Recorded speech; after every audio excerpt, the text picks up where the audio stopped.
الكريم أما بعد فأعوذ بالله من الشيطان الرجيم بسم الله الرحمن الرحيم شهر رمضان الذي أنزل فيه القرآن هدى للناس وبينات من الهدى والفرقان فمن شهد منكم الشهر فليصم ومن كان مريضا أو على سفر فعدة من أيام أخر يريد الله بكم اليسر ولا يريد بكم العسر ولتكملوا العدة ولتكبروا الله على ما هداكم ولعلكم تشكرون۔ رمضان کا مہینہ جس میں قرآن اتارا گیا، جو ہدایت ہے لوگوں کے لیے اور کھول کر بیان کرنے والی کتاب ہے ہدایت کے امور سے، اور فیصلہ کن فرق کرنے والی حق و باطل کے درمیان۔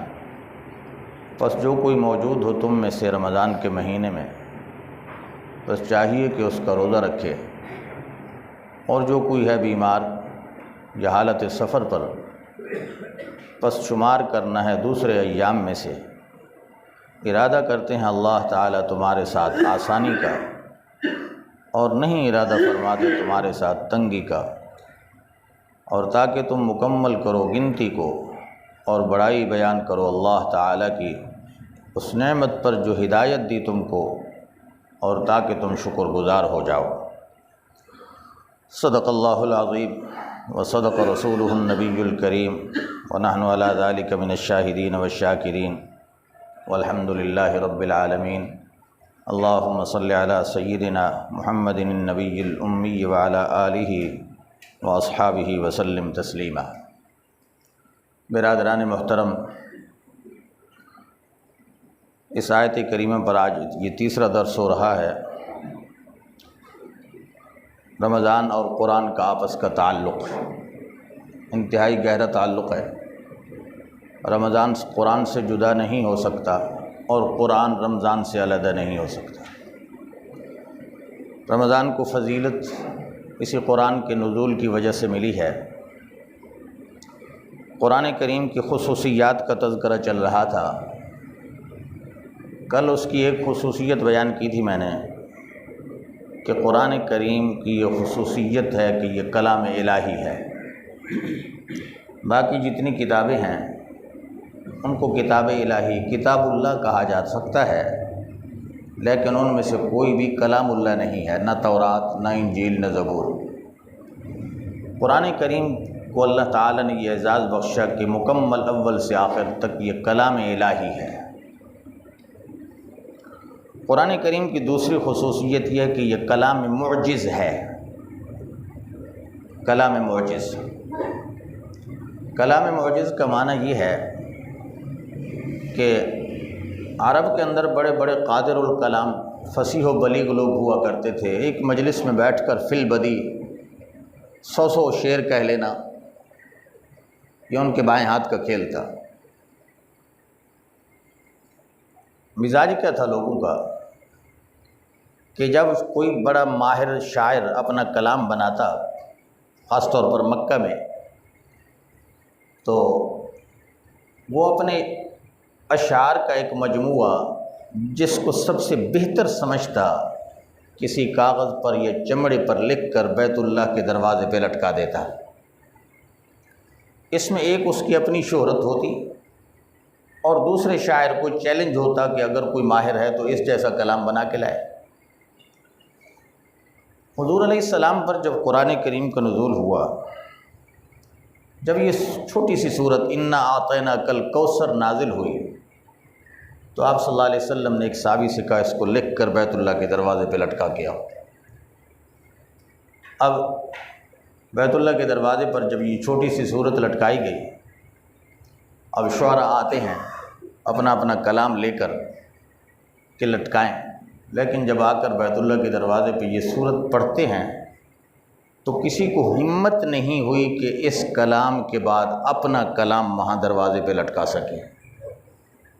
آخر ایک شاعر آتا ہے، وہ اپنا کلام لٹکانے کے لیے، لیکن جب یہ صورت پڑھتا ہے تو نیچے لکھتا ہے کہ ما ھذا کلام البشر،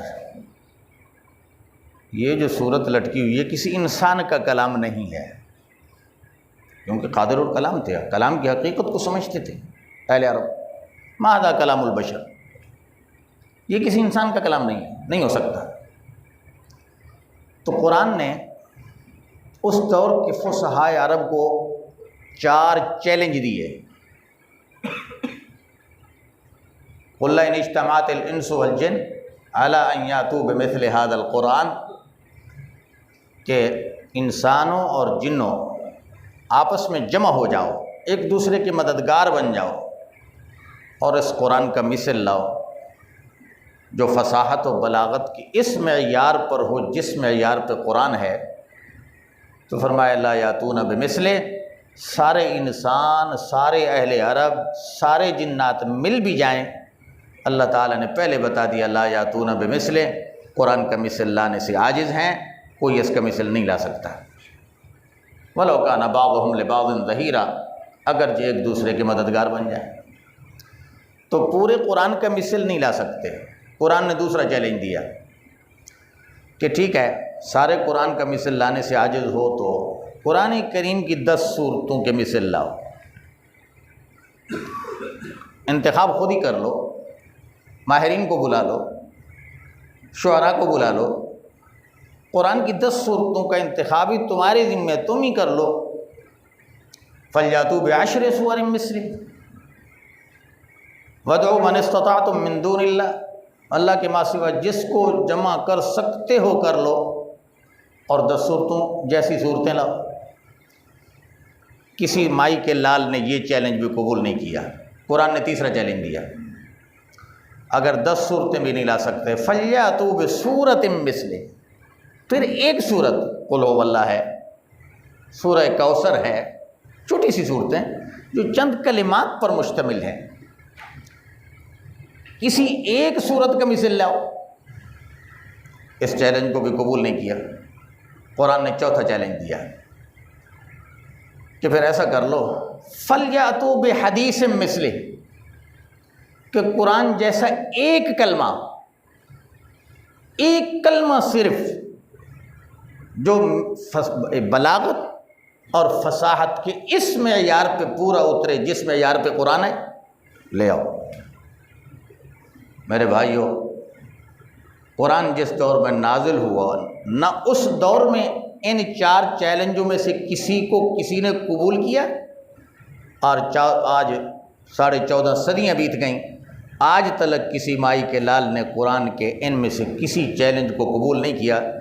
اس لیے کہا جاتا ہے کہ یہ کلام معجز ہے کہ اس نے ساری دنیا کو بے بس کر دیا، عاجز کر دیا۔ اور ایک بات اور سمجھیں، سابقہ جتنے انبیاء تھے اللہ تبارک و تعالیٰ نے ان کو معجزات دیے۔ موسیٰ علیہ السلام کا معجزہ تھا لاٹھی کا سام بن جانا، یہ وقتی معجزہ تھا۔ صالح علیہ السلام کی اونٹنی پتھر سے زندہ نکلی، وقتی معجزہ تھا، بعد میں ختم ہوا۔ مختلف انبیاء کو وقتی معجزات ملتے رہے۔ عیسیٰ علیہ السلام کے معجزات تھے، مٹی کے گارے سے جناب شکل پرندے کی بناتے ہیں، اس میں پھونک مارتے ہیں وہ اڑنے لگ جاتا ہے، برس کے مریض کو ہاتھ پھیرتے ہیں وہ شفا یاب ہو جاتا ہے، مردے کو جا کر کہتے ہیں قم بإذن اللہ، اللہ کے حکم سے کھڑا ہو، تو وہ زندہ ہو کر قبر سے باہر نکل آتا۔ یہ وقتی معجزات تھے سیدنا عیسیٰ علیہ السلام کے۔ قربان جائیے جناب رسول اللہ صلی اللہ علیہ وسلم پر۔ حضور کو اللہ نے جو معجزات دی ہیں باقی معجزات وقتی تھے، لیکن یہ قرآن 30 پاروں پر مشتمل حضور کا وہ ابدی معجزہ ہے جو نزول کے وقت سے لے کے آج تلک اور آج کے بعد قیامت تک زندہ و جاوید ہے۔ اس معجزہ کی تابانیت میں، اس کی جناب عظمت میں، اس کی فصاحت و بلاغت میں کسی طرح کی کوئی کمی نہیں آئی اور نہ ہی قیامت تک آئے گی انشاءاللہ۔ تو یہ حضور کا ابدی معجزہ ہے، آج تلک کسی نے اس کے مثل لانے کی جرت نہیں کی، اور انشاءاللہ العزیز قیامت تک کسی کو جرت ہو ہی نہیں سکتی۔ اس لیے یہ حضور کا زندہ و جاوید اور ابدی معجزہ ہے۔ یہ اعزاز ہے میرے اور آپ کے پیغمبر خاتم الانبیاء حضرت محمد الرسول اللہ صلی اللہ علیہ وسلم کا۔ اس لیے قرآن کریم کی یہ صفت اور خوبی ہے کہ یہ کلام معجز ہے۔ تیسری صفت قرآن کی خصوصیات ذکر کر رہا ہوں کہ یہ کلام محفوظ ہے۔ میرے بھائیو، قرآن کریم کے مراکز 3 ہیں۔ پہلا مرکز ہے لوح محفوظ، دوسرا مرکز ہے بیت العزت آسمان دنیا کا وہ مقام جس پر پہلا نزول ہوا، تیسرا مرکز ہے جناب رسول اللہ کا قلب اطہر صلی اللہ علیہ وسلم، اور چوتھا اس کا دائرہ دیکھ لیں تو پھر اہل ایمان کے قلوب ہے، یہ اس کا مرکز ہے۔ اب سب سے پہلا مرکز لوح محفوظ، جس کو قرآن نے کہا بل هو قرآن مجید فی لوح محفوظ، بل هو قرآن مجید فی لوح محفوظ، کہ لوح محفوظ میں یہ محفوظ، وہاں تلک مجال ہے کسی طاقت کو اس میں تغیر پیدا کرنے کی۔ اسی طرح آسمان دنیا، اس مرکز میں بھی وہ محفوظ۔ اب آسمان دنیا سے حضور علیہ الصلاۃ والسلام تک یہ جو نزول ہے، اس نزول میں خطرہ تھا، ایک توجہ کرنا، بات کو سمجھنا، بڑی اہم بات بتا رہا ہوں۔ اس میں ایک خطرہ تھا کہ یہ جو مخفی مخلوق ہے نا، شیاطین اور جنات، جن کو اس قدر اللہ نے طاقت دی تھی کہ زمین سے آنے واحد کے اندر جناب اڑ کر پہنچ جائیں آسمان دنیا پر، جا سکتے تھے، ان کے لیے راستے کھلے تھے۔ ابلیس جنت میں جا کر حضرت آدم علیہ السلام کو پھسلا سکتا ہے، تو آسمان دنیا پر جانا اس کے لیے کیا مشکل تھا۔ اب یہاں خطرہ تھا کہ کہیں ایسا نہ ہو کہ جب جبرائیل علیہ السلام اس کو لے کر آئیں تو شیطان اپنا جھرمٹ لے جا کر اس پہ کوئی اثر انداز ہو اور اس کلام الہی کے اندر کوئی تغیر پیدا کر دیں۔ لیکن قربان جائیے اللہ تبارک و تعالیٰ کہ اس پہرے داری پر کہ قرآن کریم نے سورہ جن کے اندر فرمایا انا لمسنا السماء فوجدناها ملئت حرسا شدیدا وشہبا وانا كنا نقعد منها مقاعد للسمع فمن يستمع الآن يجد له شهابا رصدا۔ سبحان اللہ۔